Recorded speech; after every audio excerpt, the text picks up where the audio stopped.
the moment I stopped drinking was, what do I want to create for myself?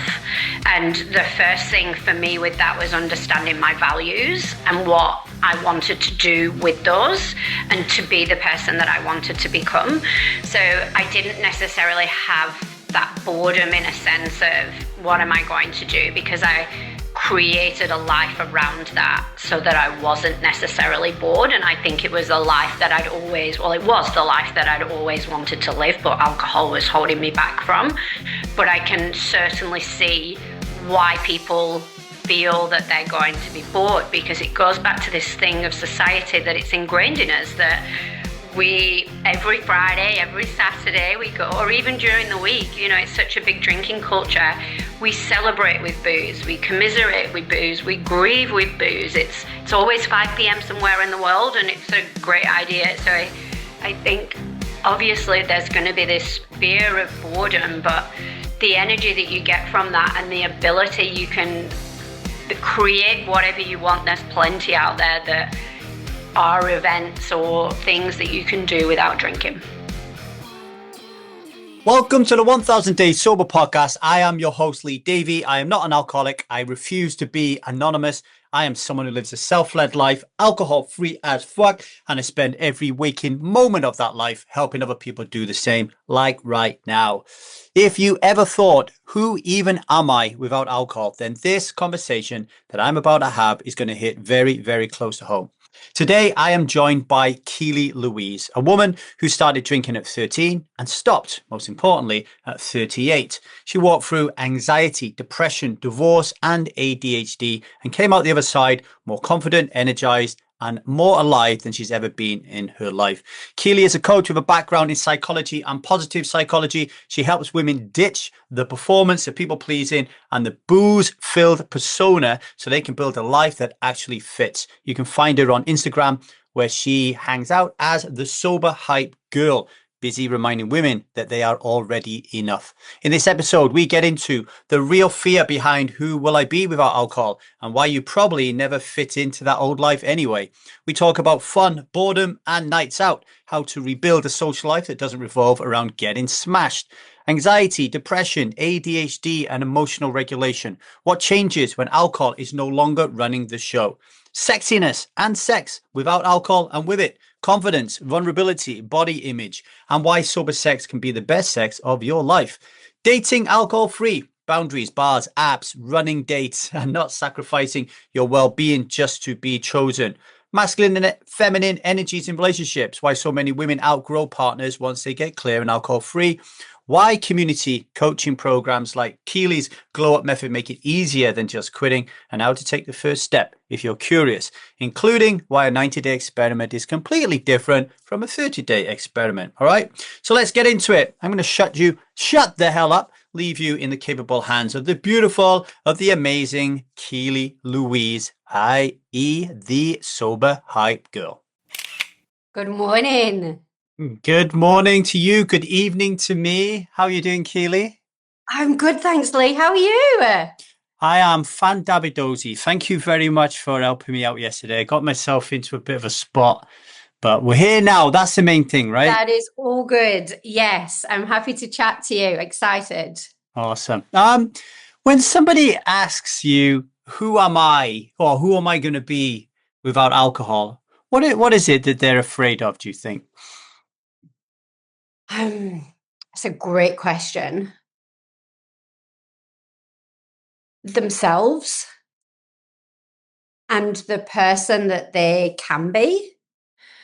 I think from being from the UK, alcohol is very ingrained in us. So I think it's really hard to be able to see an identity without that, because many of us started drinking at a very, very young age. I mean, I was 13 and when I was 38 when I stopped. So for me, it was a question of who am I? Who can I be? What do I want that to look like? But there was so much fear because I thought alcohol was the only time I felt like myself. I thought it was the only time I felt like I was free. The only time I was fun, and that was kind of who made me who I was. So yeah, there's this fear that you just don't quite know who you can be under alcohol, because I think it numbs and hides a lot of the person that you can be. I know it was a long time since you stopped drinking, but what was the one fear? What, when you're there, just picture yourself back in the moment when you're considering it. What was the one thing that maybe kept tripping you up all the time, or you really struggled with? Fitting in. Mm. Fitting in and not moving away from who I thought I was.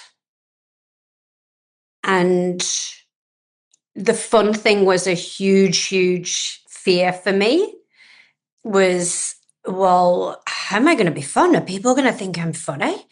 What about, because you probably relate to this as well. When we go out and we drink excessively, we're the fun ones, but it's not fun because we're falling downstairs, we're blacking out, we are trying to dance and you're falling over, or you're being carried out of a nightclub because you're too drunk, and that's what fun is. So I think that for me was the biggest thing was, how can I be fun? I was similar. Like I think when I first started, well, I know because I just wrote about it actually. But when I first started drinking at 14, it definitely was to be cool, to fit in. Mm. Then I eventually realized I was just drinking because people like us do things like this. It's like I just drank for no other reason that everybody in the UK drinks. Um, but then there was definitely that worry that, oh, am I going to fit in here? What are people going to think of me and all that kind of stuff? I was going to say something then. I just completely lost my train of thought. It'll come back to me, I guess. It'll come back to me. On the boredom side of it. Mm. Oh, no, actually, before we go to boredom, so you just outlaid your fears. What actually happened though? So you was worried about not fitting in, but actually, in reality, what happened when you stopped? Uh, I get goosebumps when you say that, actually, because everything changed. Everything. And don't get me wrong, it's not been an easy ride in terms of my life from 4 years ago to my life now has completely changed. So, for instance, I was married and we separated last year, and I was not necessarily the person that I was because I used alcohol. It was a way to cover everything up. So I had to deal with my emotions. I had to process every little bit of trauma that we spend our lives running from. And however, wouldn't change a single thing of it because now I have clarity. I sleep. I feel amazing. I can go to the gym 4 or 5 times a week. I nourish my body. I want to nourish my body because I don't feel I have the energy to want to eat nice things and want to fuel my body rather than not being able to get out of bed and want to order a takeaway. And just every small thing in my life has changed for the better. And do you fit in? Oh, a 100%. That's the beauty, isn't it? I found my people.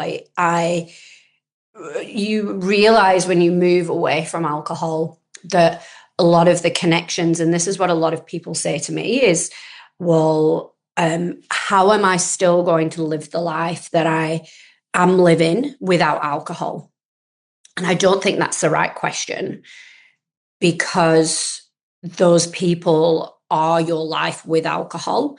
And what people don't realize is when you remove it, you don't want to live that lifestyle anymore. You want to live a lifestyle that enhances you and enables you to become the best version of yourself. So it's not a question of, will I still fit in here? Because, quite honestly, probably not. But it's finding where you actually fit in as the person that you are. It's a really powerful paradox that actually. So everybody listen who's like part listening, kind of like tune in to this moment because it's really important. So what Keelie was saying was her biggest fear of stopping drinking alcohol was that she wouldn't fit in. And what she's actually realized is she didn't fit in the beginning because the life that she was in wasn't her life. So she actually didn't fit in. So she's worried that she wouldn't fit in, but she wasn't fitting in anyway. And it wasn't until she stopped drinking and she found her tribe and she found her environment and a community that she realized, holy shit, I never ever did fit in that old life anyway. It's quite a paradox, that, isn't it? It is. And I think many of us spend our lives masking, people pleasing, using alcohol as a way to fit in and just a way to numb everything, and you'll know when we do drink it, I believe and that it does completely dull our senses and it doesn't allow us to feel our emotions or deal with any trauma or any life changes that we're going through on the level that we need to when they're happening. It's like what just came up for me then about quitting alcohol. People are so terrified of it, right? And you've been through a divorce, I've been through a divorce, and divorces aren't pretty, right? Like they're horrific. I mean, I think I read somewhere once that divorce comes second to the death of a child in terms of agony and pain, because usually the person is still around, right? They're not dead. And so the reason I'm using those two as an example is a lot of people are terrified to quit alcohol. For me, when I made that decision to be what I call alcohol free as fuck, I felt so much relief. Like I was so relieved that I was done with this shit. And when I went through my divorce, even though I was devastated, I was so relieved that I was done with this shit. Do you know what I mean? So like for those of you that listening, and I'll invite Keelie in to share her perspective in a moment on this. Yes, there are going to be a lot of, let's say, negative emotions or so-called negative emotions. I don't look at emotions like that, but you'll also feel the other side, the freedom, the energy, the excitement, the nervousness, the awe, the possibility, the hope. You'll feel all that as well as everything else, right, Keelie? Oh, absolutely. And it's powerful. I look at things like dry July or dry January, and, I think they're wonderful things. You're kind of giving yourself 30 days off the booze. And quite often the conversations I have with people is that, oh, I don't feel any different. And I think if you give yourself 90 days, then you're going to start seeing the difference. Many of us have been drinking for years and years and years. We have conditioned our body in a way of that alcohol is, and excuse me, many of us, when we're going along this journey, when you've drank for so many years, you don't think alcohol could be the problem because you start seeing all of these little ailments that you get. And I don't believe that 30 days is enough to start seeing the benefits, but 90 days, then yeah, you're going to, once you make it through those first 90 days, it's the most beautiful thing you can give to yourself. Yeah, completely, completely. Where are you on the boredom side of things? A lot of people are worried that if they stop drinking, they'll be bored. Did you ever worry about that one? Not really. I think for me, it was a conscious decision to create a lifestyle.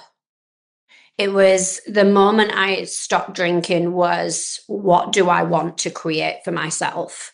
And the first thing for me with that was understanding my values and what I wanted to do with those and to be the person that I wanted to become.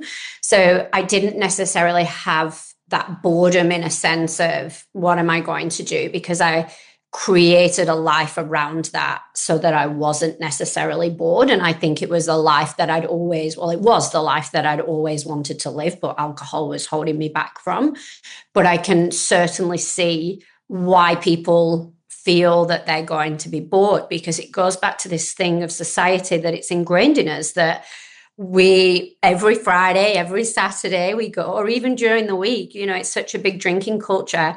we celebrate with booze, we commiserate with booze, we grieve with booze. It's always 5 p.m. somewhere in the world, and it's a great idea. So I think obviously there's going to be this fear of boredom, but the energy that you get from that and the ability you can create whatever you want, there's plenty out there that are events or things that you can do without drinking.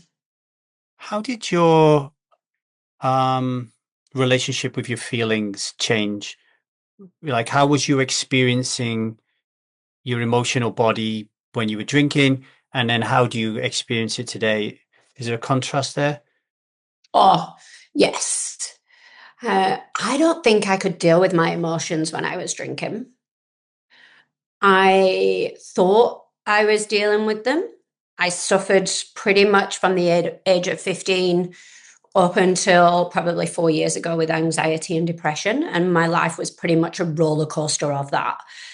Some days, I went through a stage when I first moved to Australia a couple of years in where I begged to see a psychiatrist because I could not cope. And because I was so up and down mentally, he thought I had bipolar, put me on lithium, which really didn't do much for me.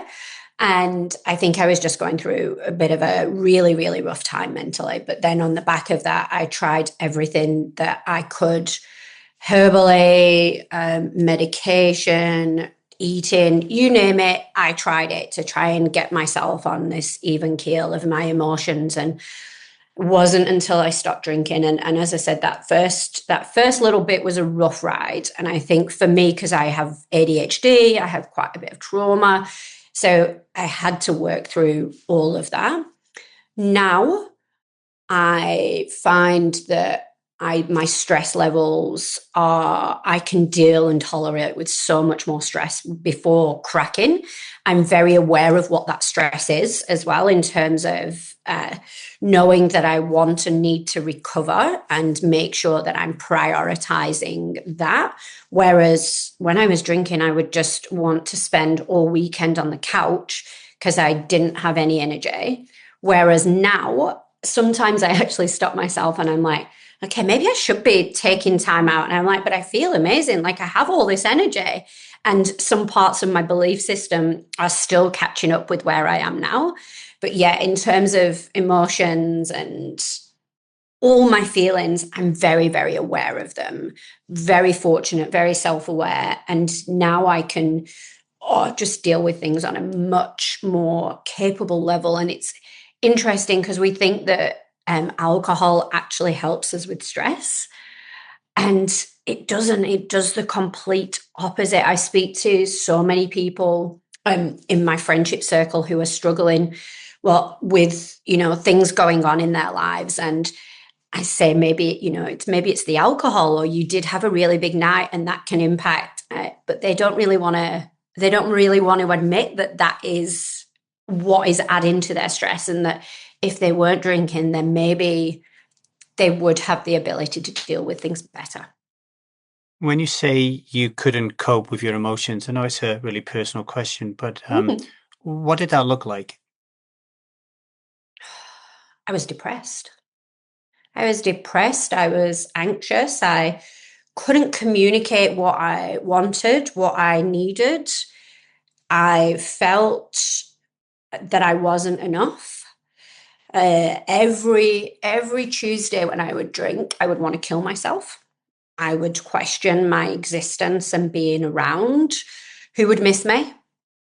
And yeah, I wouldn't say I cried, because I didn't. I think alcohol on some level numbed me, but my emotional regulation was off. I was angry. It was just like one little thing and then I would flip, or I'd have like a little midlife tante where I'd be like, but I just feel all of this anxiety. My whole body would tense up, and it was just like I couldn't cope, and I would blow up. I would shout at my ex-husband or whatever, and now I don't feel any of that. I just feel a sense of calmness and peace, and I'm grateful for where I am and my journey and my life and everything in it. So yeah, it's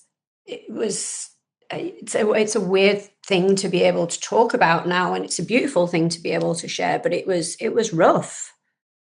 Yeah, sounds it. Thanks a lot for sharing it. Doing some research on you and just listening to you talk there. Energy is really important in your life. Like it's really important in your coaching practice. I'm hearing like the energy of no energy of depression and suicidal ideation to the energy of car I can take on the world. Talk about that a little bit because it's such a juxtaposition there, right? How important is it? Oh, I think for me, like from for someone who, you know, ADHD gives you that kind of, some of ADHD gives you that energy and that level, and you think that you should be a certain way.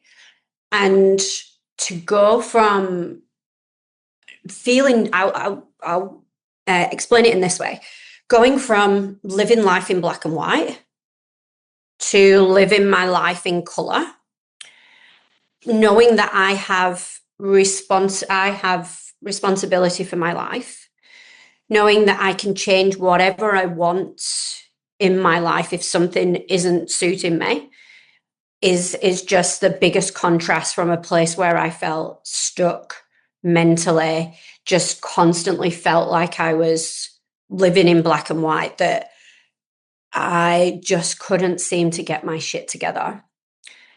And it was like, and granted now, I think on some level that's a lot of the stuff I've done with myself and my mind and the growth. And you're very similar in that sense. It's that we have the ability to learn and grow and change whatever we want, and if we don't, then that's on us. And I think that realization was a huge one.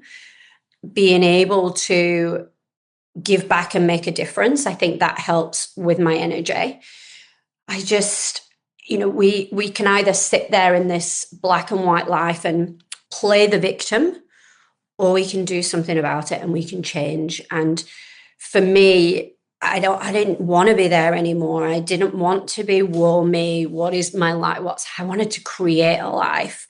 And for me, my energy is really important. I have a beautiful gift of being able to bring joy to people's day and make people smile and just let them know that they are enough. I think that for me is everything, and that is what my mission is to try and create a world for us where we're all living up to societal norms, and for us to be able to actually feel like we are enough without the people pleasing, and that we can just be who we were born to be, is something really special. So for me, that's why now I prioritize that energy. I prioritize making sure that I'm the best version of myself so that I can give that to other people. Wonderful. You have ADHD. I don't. We were both alcohol reliant. What were you struggling with that I wouldn't have been struggling with because I don't have ADHD as a drinker? Mm. For me, ADHD heightens all of your ADHD symptoms, the forgetfulness, the not being able to regulate your emotions. The biggest thing for me, and you may have felt this as well on some level, but I used to say that alcohol was the only time I felt free. So for me, my mind is always racing at 110 miles an hour. Been working through some business ideas with a friend, and he's like, Keelie, you just need to reel it in. I know your brain, you're already at step 10, but we're not even finished on step 1. And I'm like, that's how my brain works. And it's like I've got 100 tabs open all at once. And when I drank, it quietened that. It took all of that noise away. And it's the most beautiful thing I've been given a gift of ADHD, but unfortunately we live in a world that is based around neurotypical people. So it's harder for me to be able to thrive in this world and understand my brain and how it works. But yeah, alcohol just quietened everything for me. It made it so that I didn't have to think and that I could just let go. And, the downside of that was quite often I would black out. And I spent most nights hugging the toilet because alcohol is not very good in my body, regardless of the poison that it actually is. It just doesn't sit well with me at all. And having shame, anxiety, and depression from it. So, yeah. So it did a good job of quieting the noise. We don't have it no more. I imagine the noise hasn't gone away. So what's happened? Have you got a better relationship with it, or have you found a different way to quieten it? In a few ways, meditation really helps me. So I meditate from anywhere from 10 to 30 minutes every day in an evening. I try and just sit and be with myself. I also have learned not to judge what's going on in my mind. And I'm really working on kind of stepping out of my body in a sense and just looking at things from a top level, if that makes sense, and being, what do I actually need? Our minds create thoughts. It's a thought generator. That's what it's there for. It doesn't necessarily mean that all of those thoughts are true. I've also got systems in place where I'm really focusing on being present. So I trying to outsource my brain for little things. So before I go to bed, I've got a routine where I get my water out the night before in my cup and put my salt in, get my active wear out so that I'm ready for the gym. And I have reminders that come through my phone so that I don't necessarily have to be thinking about this stuff. I've got a journal next to my bed and I kind of journal at the end of each day. So I try and get stuff out of my head rather than living it in it so much. So interesting. I said I don't have ADHD, but I'm listening to you. I think I might have it. I'm like, We find our people. Yeah, I'm like, she's describing my life there. Uh, why do people need coaches and programs to quit alcohol? Why can't they just quit? Why is this? Why is it the need there? What is it for you, do you think? I think there's a few things. One, it's that fear that we talked about first, is they don't know who they are without alcohol and they need assistance to be able to figure that out. Sometimes they just don't have the resources. A big one with alcohol is that community. When you stop drinking, that we don't have many people are not going along that journey with us at the same time. So it's quite daunting because, you feel like you've got that boredom. You feel like you've got to reassess your life and what that looks like. You've also got to revisit the person that you are deep inside and you want to be and work through all of the trauma and the stuff that you haven't necessarily worked through. And a coach just gives you the ability to do that. The coach holds a mirror up to your behavior. And the premise of good coaching, as you know, is you as an individual have everything you need inside you to become the best version of yourself and to make that next decision. And a great coach's job is to help get that out. And for me personally, I never tell people to stop drinking. It is for me because a lot of people are not ready to go along that journey. And they, as you know, you can tell somebody so many times that this is what's holding you back, but until they're ready to change. So for me, it's more about them getting curious. When you're reaching for that drink, what are you thinking about? What's going on in your brain? If you've had a hard day, okay, so stress, why is that stress cropping up for you? Or when you've had a drink, how is your sleep? Like I wear 2 watches. So you can clearly see what's going on with like when I wake up in the morning. And the same with everybody else. Get curious about it. What is your skin looking like? What are you feeling like? What are you reaching for food wise? So I think a really great coach has the tools and resources, and they also have the questions for them to be able to move along that journey. What's your superpower as a coach then? Well, I glitched then. What's your superpower as a coach? What? Because there's lots of sobriety coaches out there. I don't even like that name actually. There's a load of coaches out there helping people. Well, why Mhm. you? What is it? Why now's your chance to tell the people out there why to choose you. I've been there, which I'm aware that most of the alcohol-free coaches have been out there. My difference is one, my energy. I'm 42 years old and I'm thriving, which most people my age are not doing.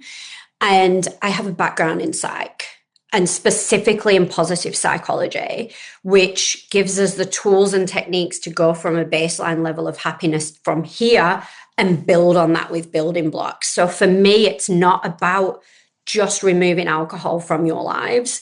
It's about all of the other stuff. It's about really understanding who you are on a deeper level and being comfortable with that. So it's kind of a lifestyle overhaul of creating who you want to be.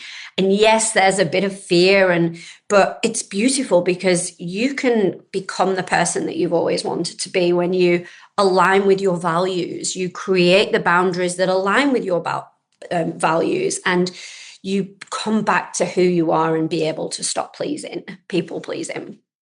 That was a really good elevator pitch, that Keelie. It's better than mine. Mine is mine is I'm a complete fuck up. That's mine. When Oh, I'm that too. We all people are. say, "Why should I work with you?" Oh, I'm a complete fuck up. I fucked everything up. So at least I know everything. Yeah. That's fucked up. What's what's the first step if someone's listening to this and they think they have a problem?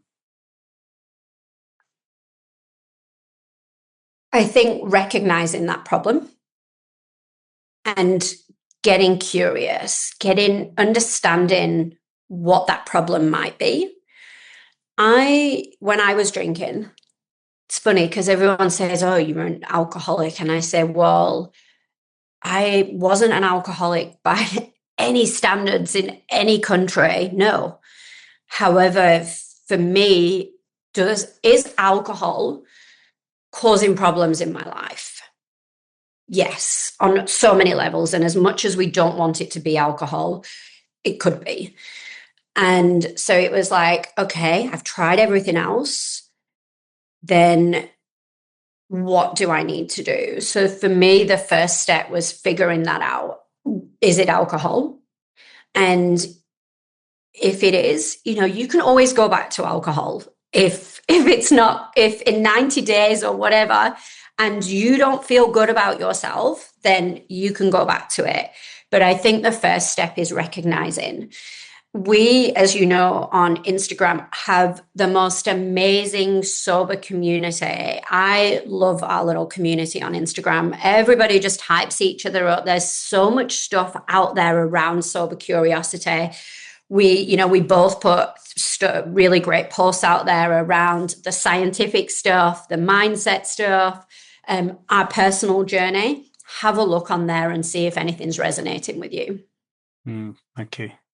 What was I going to say? I think it's my age. I keep forgetting things. I did remember the thing I forgot right at the beginning, and that was the irony behind drinking alcohol, thinking that you're the business, that everyone loves you because you're like dead funny, and everyone gives you that feedback. So you don't want to stop because everyone's giving you feedback that you're epic.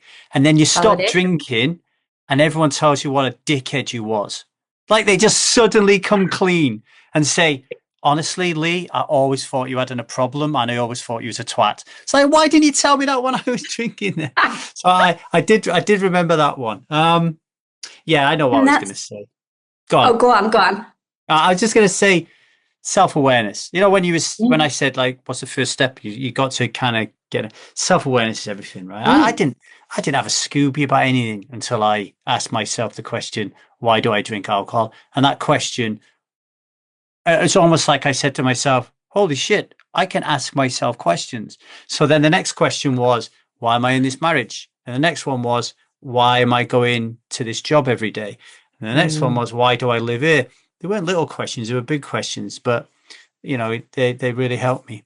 I want to switch tact a little bit. I want to talk about Mm. sexiness. I want to talk about sexiness.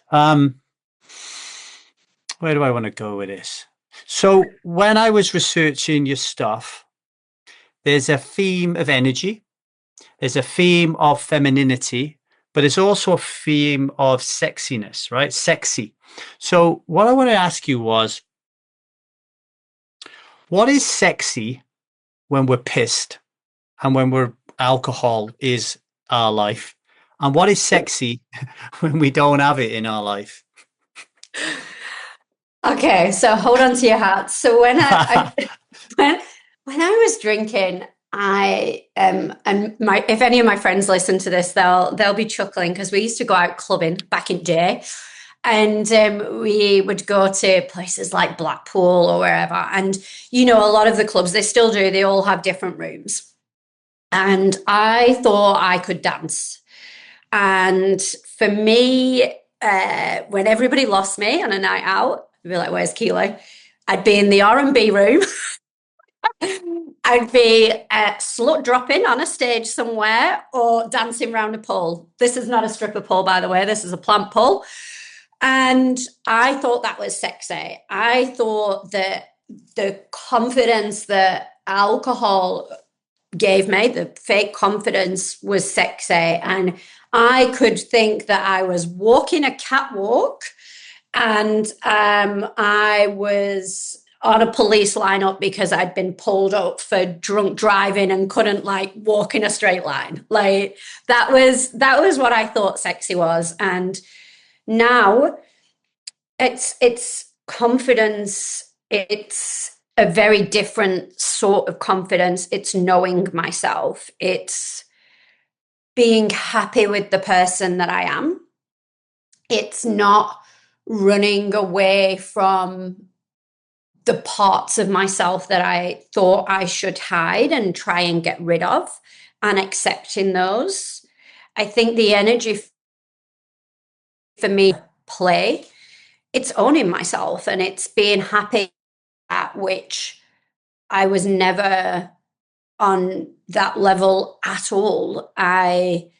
So for me, it's, being able to, I spend 90% of my life in activewear, but for being able to dress up and put on something nice and wear some heels, that is nice to look at, but it's nothing to do with that. And that, I think, helps sell my story in terms of, where I've come from here and there. However, it is all very internal and just feeling like I'm enough. I think, pardon me, the word that come up there that smacked me in the face was confidence. Because people think alcohol gives them confidence, but actually strips you from confidence. And if you're K-lied and you're drinking, you're dancing around or whatever you're doing, and I used to do the same thing as a bloke, right? And your inhibitions drop. People think it's a good thing. Not really if you're married and you're flirting or cavorting around someone in a bar. And there's no confidence in that's not confidence. That's like drinking a substance to get you smashed. So now you don't do anything, but you're not driving the vehicle. Yeah. You've given it to someone else. Whereas when you stop drinking, there's a vulnerability there, isn't there? You remember the first time you go to the dance floor and you feel like a bit of a twat because you think, oh, what am I going to do? My legs. But there's a vulnerability, and then you go into it, and there's an opportunity that presents itself to find your own confidence and be who you are, and that's what being sexy is, or a part of it. It's not all of it. I don't attest to know everything about it, but I think you put it beautifully there, because sexiness is not necessarily sex, right? But even that is a nightmare, isn't it? When I remember before, you get this right now, I would say, so my I haven't drunk alcohol since I've been with my wife Liza.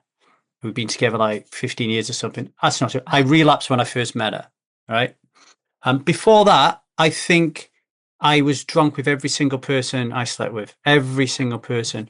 And then when I met Liza, she was kind of like, okay, you need to slow down. Like, what's going on? You know what I mean? It's like, let's just talk about, if you're okay to go there, sober sex for a minute, Absolutely. because Yep. it's like night and day. A lot of people really worry that, oh, if I stop drinking alcohol, I won't be able to have sex, I won't be able to perform, blah blah blah blah blah. But the other side of it is it's an opportunity of something quite beautiful. Hmm. And as a woman, I think there's even more vulnerability there. I was looking at one of your Instagram posts when I was doing research to get you on it, and there was that picture of you collapsed by the toilet, for example. And the first thing that came to my mind was, wow, that should be a shocking picture, but it's not, because it, Hmm. it is literally is what is going on around the UK, probably around the world, around the UK every weekend. And I got a 9-year-old daughter, and I think about those things. So yeah, to talk about that a little bit, what was your experience with that? I know you work with a lot of women. Similar in terms of I personally, generally when I would have sex, I would be drunk. I mean, I was with my husband for 10 years. He was the only person that I slept with. And since then, I've not been in a relationship, but I have had sex and it's been the best sex of my life. Again, there's a very different sense of, again, I think it goes back to how alcohol affects our body and just being able to feel is very, very different. And it's like you said, it's night and day in terms of. Then also, I was, prior to my husband, I used sex as a way for validation, to just feel like I always wanted to be loved and didn't have the best childhood. Growing up, it was very fragmented by terms of a normal one. I don't know what a normal one is, but and I think that was a way for me to feel love, to feel like I was enough. And I sought it out in men and validation, but it was generally when I was drunk.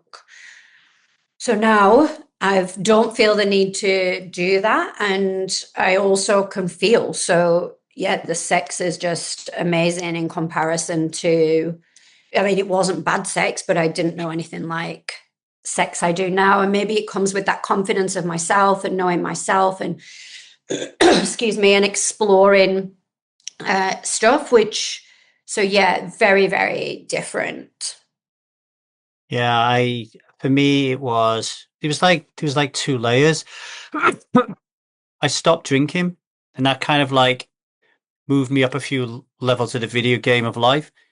But then my wife Liza asked for a divorce, and I was like, "Whoa, I don't drink anymore. What's going on?"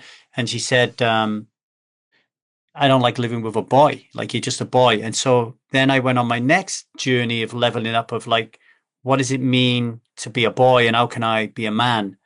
And Mm. I think it was that journey then that led itself into the bedroom, Mm. where I had to like really look at myself in the mirror and realize that I was actually afraid to hold eye contact. I was afraid of intimacy, even with the person I loved the most. And a lot of the times, bedroom was, I need to get this over and done with as quickly as I can. And orgasm was like everything.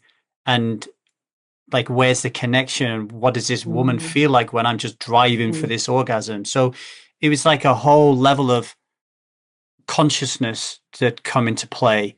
But I don't think Mm. any of that would have happened without me stopping drinking first. Almost like it was like the first domino. Does that make sense? Yeah.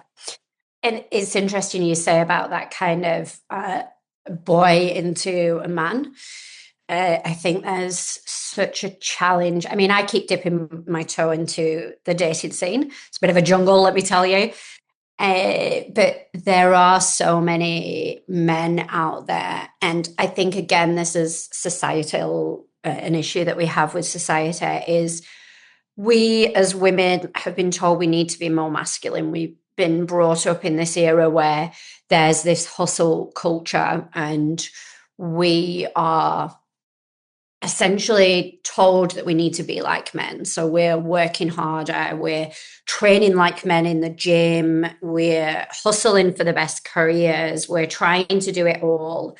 And we're not men, we're very different. And our bodies, how our minds are, everything about us is very different. And similar with men, the opposite side of that is men have been told to be more masculine.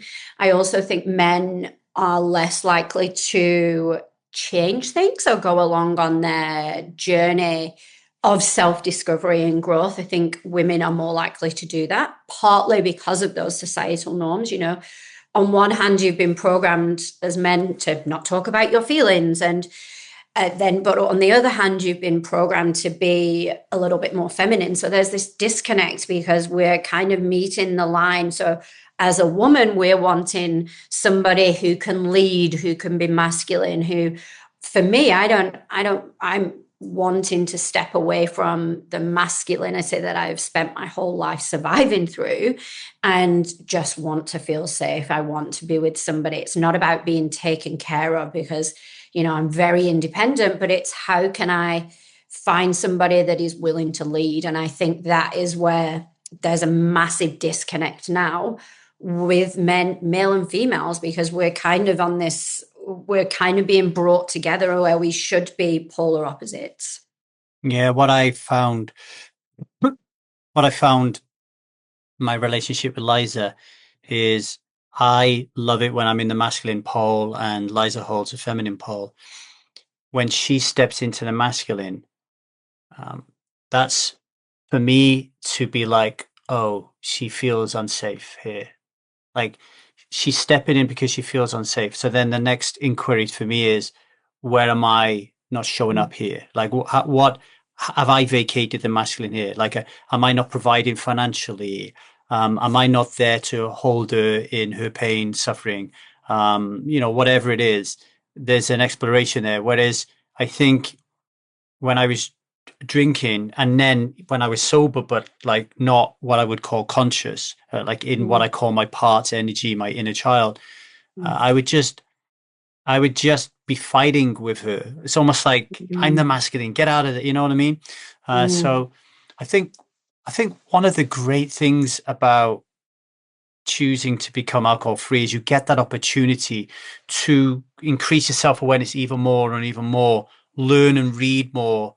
Like I was doing none of that when I was a drinker. And then you do learn things about like masculine and feminine dynamics and how to improve your relationship, how to deal with conflict. You can't do that when you're drunk.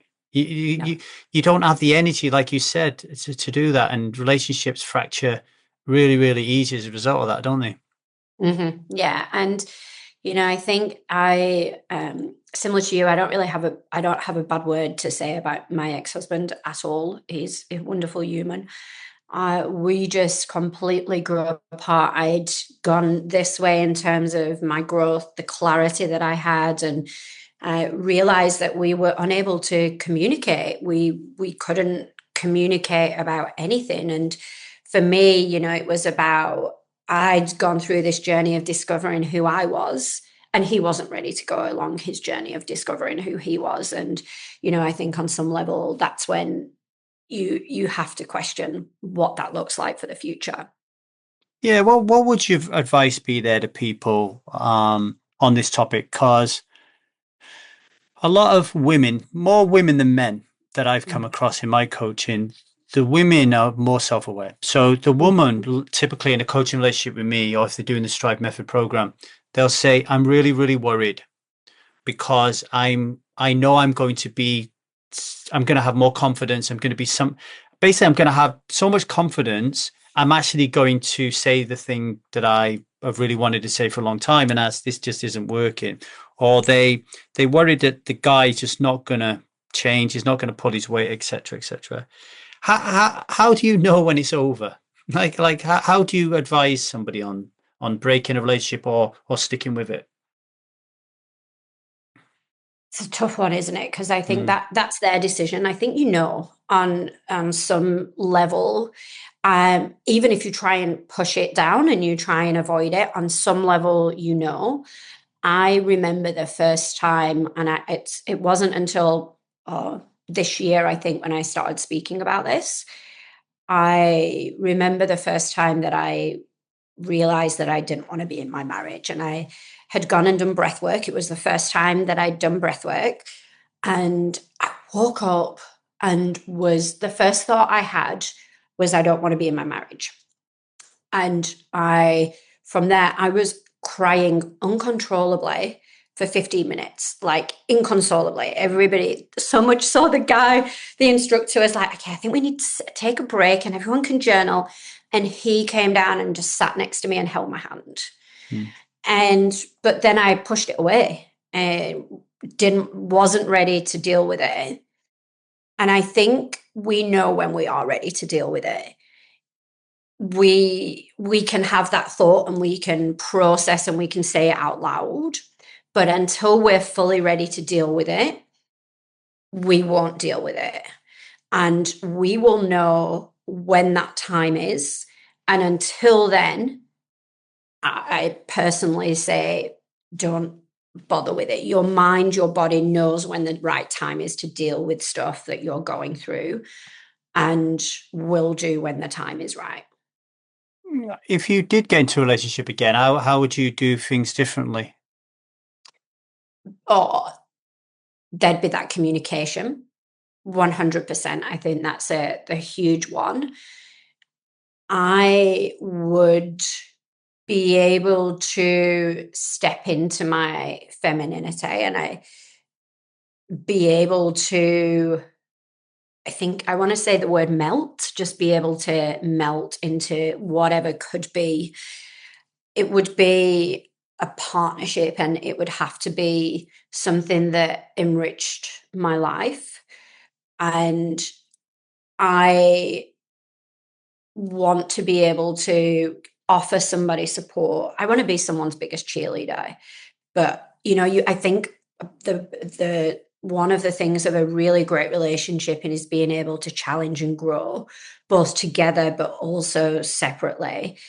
And, building each other up and being able to empower each other is something really special. For me, I want to and continue just to show up as the best version of myself for myself and that other person in whatever capacity that looks like.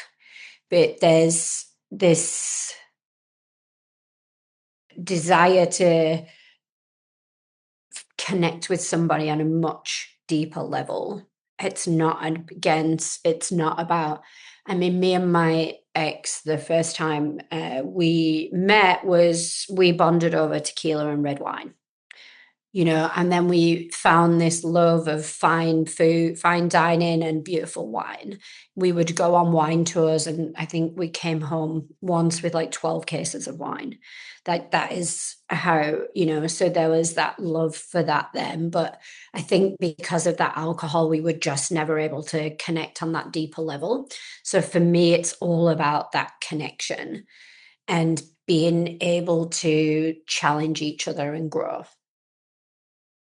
How did you? I know I'm asking you a lot of personal questions here, but if you don't want to answer, just say no. Open book.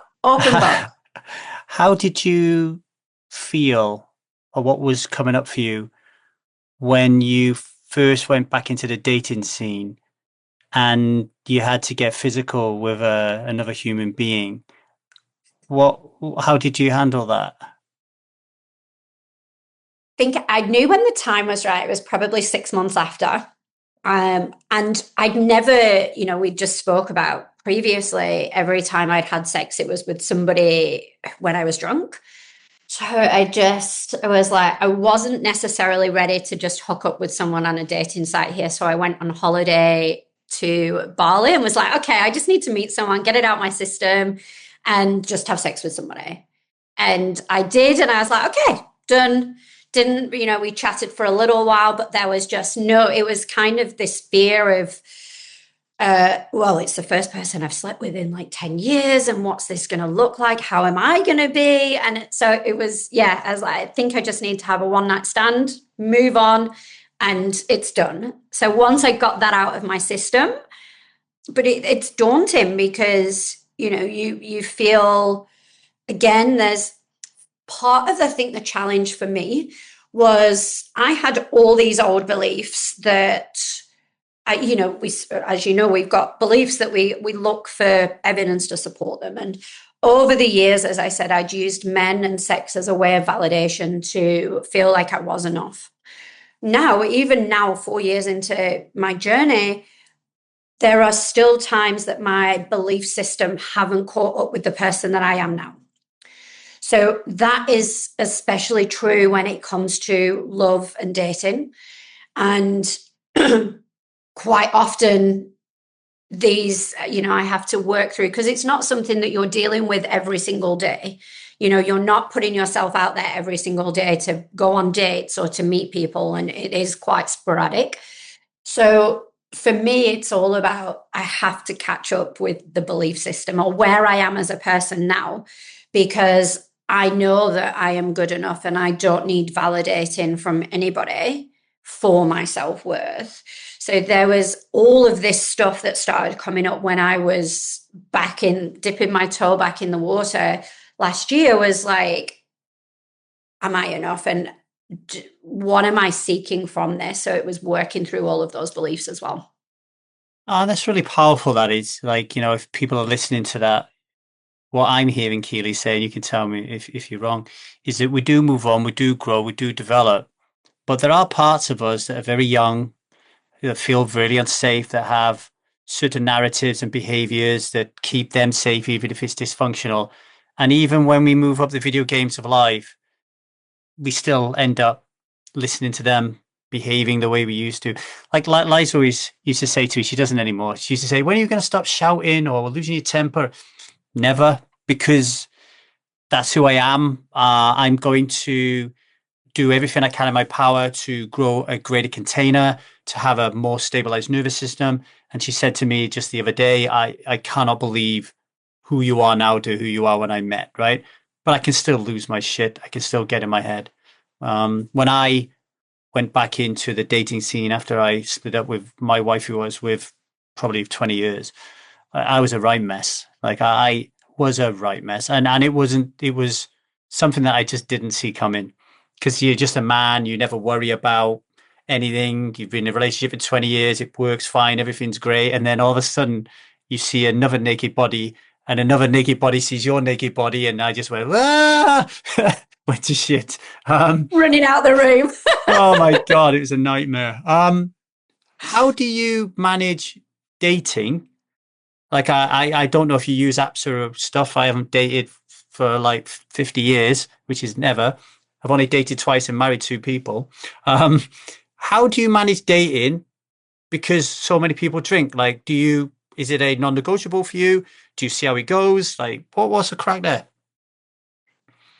Oh, that's a really great question. I think I'm still navigating. I realized when I first started dipping my toe in the water that every time I would go on a date with somebody, it'd be in a evening and it would be to a bar. Yes, I wouldn't drink, but they would, which doesn't bother me. It doesn't bother me being around people that drink or people that choose to drink. For me, I don't want to be with somebody who spends a lot of their time drinking, as I know the impact that has on us. And I realized as I was going on these dates and all these kind of belief things was popping up for me, that I'd created all these new boundaries around my life. However, I was sacrificing my boundaries when I was going out with these men, because I was going to bars in an evening. Well, those who know me, I'm in bed for 7:30, 8 p.m. And then I'm up at 4:30 every morning. So I'm sacrificing this boundary of my well-being, which is to make sure I'm getting enough sleep to go out. And so I was like, if I'm already sacrificing boundaries for these men, what am I going to do when I get into a relationship? So now it's very different. I'm very, quite often not on dating apps at the moment. I'm hoping, I think when the time's right, it will be right, and I'll meet whoever this is supposed to be.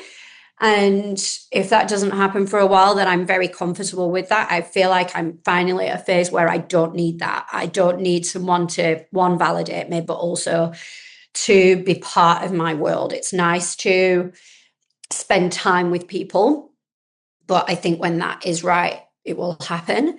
And so, yeah, the boundaries was a big one for me. And that realization of holy crap, like if I'm doing this now, what is that going to look like? So now I much prefer going, I've been on a running date with somebody, which let me tell you, I could not breathe. I don't know, like I got ghosted after that. So I'm pretty sure didn't go down well because I couldn't speak.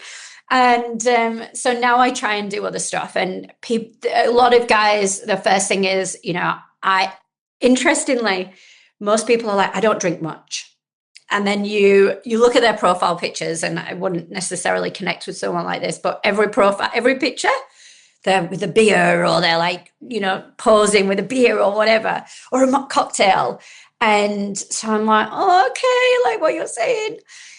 But generally they're like, oh, are you bothered around being someone that drinks? And I said, no, it's completely up to you. However, I would prefer to go for coffee or a walk or something like that is out of a evening environment. Ah, I love it. I love it. You'll get there. Your king is just around the corner, Queen. We'll see. We'll see. Just tell people how they can get hold of you. What is the glow up method? How they can work with you? What you got going? Just have a 5 minutes with that. Yeah, so I am on Instagram. I'm the sober hype girl. Surprise, surprise. And in terms of my program, I like to work with women to be able to come back to themselves. So this isn't necessarily about removing alcohol from your life. It's about finding the person that you are. It's understanding your values. It's knowing your boundaries. It's moving away from people pleasing and being really, really comfortable in that. My whole goal and mission with everything I do is to help women realize that you are enough just as you are, and really come back to the person that you always knew that you could be. Awesome. Awesome. Thank you very much. You've been so open, so honest, so vulnerable. I see the confidence in you. I love it. I think you're going to be a great coach. And thanks for not just becoming alcohol free as fuck, but deciding to make a difference in other people's lives. Really important. So thanks for showing up today. Really appreciate you. Thank you, Lee. It's been an absolute pleasure.